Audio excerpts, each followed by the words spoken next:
Nitwa Pastor Kubwayo Charles. Ijambo tuye kuganira no gusenga turasa ku ntego. Ubundi gusenga ni uburyo bwo kuganira n'Imana aho tuyishimira tuyisaba dusabana nayo, ariko iyo dusenga Imana tuyinginga kubona ubutabazi dukeneye, iramanuka ikareba ko ari cyo kibazo gihari, ikareba inyungu zayo bwite mu gukemura ico kibazo, kuko aho kugira ngo Imana iguhombe yaguhombya. Twifashije inyandiko zo muri Bibiliya tukareba imirongo muri Bibiliya, turatanga urugero rwo muri Samuel wa mbere igice ca mbere. Aho ngaho ico gice cyose wasanga umudamu wari ufite agahinda ko mu mutima amaranye igihe. Hana yagiraga agahinda kenshi kubera kutabyara. Imana yaje kumusubiza abyara Samuel. Aha twahigira ko ibitugora n'ibiturusha dukwiriye kubibwira Imana binyuze mu gusenga, aho kubibwira abantu. Tugasenga Imana kuko Imana iyo izi uburyo igomba gusubiza n'uburyo igomba kudutabara. Uyu mudamu iyo usomye ubusobanuro bwa Bibiliya bavuga ko yajaga atuma abagiye ishiro gusenga, akababwira ati mumbwirire Imana ko ubuzima bwo kuba ingumba mburambiwe. Akaja atuma igihe kinini aza gutekereza uburyo yagira imbaraga mu gusenga. Aja ishiro asuka amaganya imbere y'Imana, akaja anyeganyeza iminwa ariko asengera mu mutima. Reka dusengera mu mutima kugira ngo Imana yacu idusubize. Umutambyi abonye aza amuca intege ati uzagezahe isindwe ryawe? Ariko Hana we yarimo asenga Imana, ibona ko ari ugusenga. Ikoresha uwo waruje amuca intege, amubwira ibyo Imana ivuganye nawe. Bene data, reka dusenge, Imana izasubiza.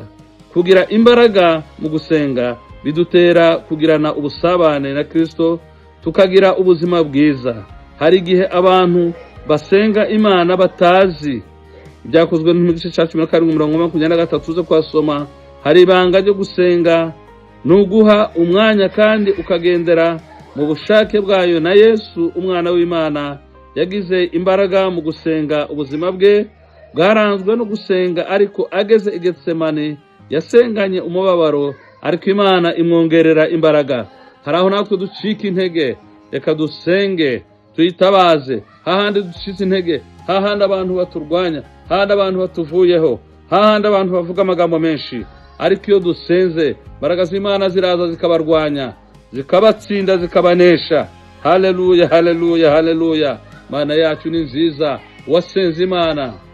Ndibuka hari igihe nagiye gusenga, nje mu butayu ndasenga himbaza Imana. Ico gihe nabonye ukuboko kw'Imana, nabonye imbaraga z'Imana. Oh haleluya, haleluya. Iyo uwasenze nta usenga ngo korwe n'isoni. Ubuzima bwo gusenga bunezeza Imana. Haleluya. Nta kintu ngo kinezeza Imana ubuzima bwo gusenga bunezeza Imana. Amasengesho ashobora guhindura imigambi y'abantu, agasenya ibihome. Esteri igice cya 4 umurongo wa 15-17 hatubwira kuko witwa Hamani yasabye abayuda bose ngo abice, ariko abayuda babimenye baratuza, bafata umwanya wo gusenga. Imana irebye imisengere yabo ihindura ibintu mu buryo bwayo. Imana hari gihindura umurongo wa wundi warugiye kutumerera nabi, wa wundi warugiye kuduhitana. Imana, oh haleluya, aho Imana ari igaragaje abari kwicwa, Imana irabaramira. Oh haleluya. Imana ihindura uburyo bwayo kuri twebwe. Imana ihindura imigambi mibi y'abantu kuri twebwe. Imana ivana mu nzira bya bindi byari bigiye kudutsikamira, ikatunyuza mu muhanda mwiza. Haleluya. Gusenga rero ni intwaro ikomeye abizera barwanisha. Kwinginga. Daniel igice cya 6 umurongo wa 12. Daniel we ntago yigeze acika intege, yakomeje ubuzima bwe bwo gusenga. Inshuro yasengaga atandukanye n'abakristo b'ubu ngubu. Haleluya. Ngo yasengaga inshuro nyinshi. Ubu insengero zarafunzwe, abenshi ntibakija gusenga, ariko reka dufate umwanya naho turi dusenge. Haleluya, haleluya, haleluya, haleluya. Reka dusenge dutabaza Imana yacu. Oh haleluya, kugira ngo Imana idufashe kandi Imana yumva amasengesho yacu. Imana dukize indwara, Imana tugaburire, Imana twubake mu buryo bw'umwuka. Haleluya. Haleluya, haleluya, haleluya, haleluya, haleluya. Nuko uba iyo utarasobanukirwa imbaraga zo mu gusenga n'inyungu zirimo, ntabwo wabishobora. Ariko wamaze gusobanukirwa ni ikintu cyiza k'umukristo. Pawulo na Sila niyo ntwaro yatumye bava muri gereza, ndetse na Petero ngo abitorero bakomezaga kumusabira arafungurwa. Ubuhamya bw'umwe mu bantu basenze neza agira ati, ndibuka igihe kimwe nari nabonye uburyo bwo kuja kwiga mu mahanga, ariko nta tike y'indege nari mfite. Haburaga iminsi ngo ayo mahirwe aveho. Senga Imana. Mu gusenga Imana imbwira ko izanyereka mu gicuku cya nyuma. Ndababwiza ukuri, hari imbaraga mu gusenga Imana. Muzi ko kuja mu mahanga biragora, biba bigoye. Gusenga n'ubuzima, gusenga ni imibereho. Imana ntabwo iduha ibyo tuyisaba, ahubwo iduha ibyo yo ibona ko dukeneye. Muri Matayo igice cya 5:10 kugeza kuri 11, Yesu yigisha abigishwa be, abigisha uburyo bwo gusenga. Gusenga harimo kuramya, cyo bita adoration. Ubu ni uburyo bwo kuvuga gukomera kw'Imana no kuyihimbariza imirimo itangaje yakoze. Turebye muri Zaburi 103 murongo wa 1 n'uwa 2, gusenga kubamwo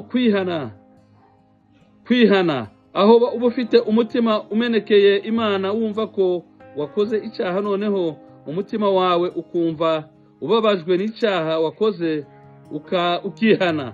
Zaburi ya 32 murongo wa 5. Gusenga ni ugushima Imana, thanksgiving. Tugomba kubaho ubuzima bushima Imana imirimo idukorera kubw'ubuntu bwayo. Abafilipi 4 umurongo wa 6. Gusenga ni ugusaba cyangwa kwinginga Imana. Gusenga kwacu gukwiriye kugushaka ko icyo dukeneye. Ntusabe Imana ngo iguhe ipantaro nta n'ishati ugira. Mbere yo gusenga usaba Imana, ugomba kumenya ngo ibyo ukeneye, ibyo yagusengera ni ibihe. Haleluya, haleluya, haleluya. Abakolosayi igice cya 4 umurongo wa 2 kuza kuwa 6, ngo mukomeze gusenga muba maso mushima, kandi natwe mudusabira kugira ngo Imana idukingurire urugi rwo kuvuga ijambo ryayo. Tuvuge ubwiru bwa Kristo ubwo nabohewe, kugira ngo ngerekane nk'uko kwiriye kuvuga. Uyu ni Pawulo wavugaga. Mugendere mu bwenge, mujyo mugirira abo hanze, mucunguze uburyo umwete. Ijambo ryanyu rifatanye iteka n'ubuntu bw'Imana, risize umunyu, kugira ngo menye uko mukwiriye gusubiza umuntu wese.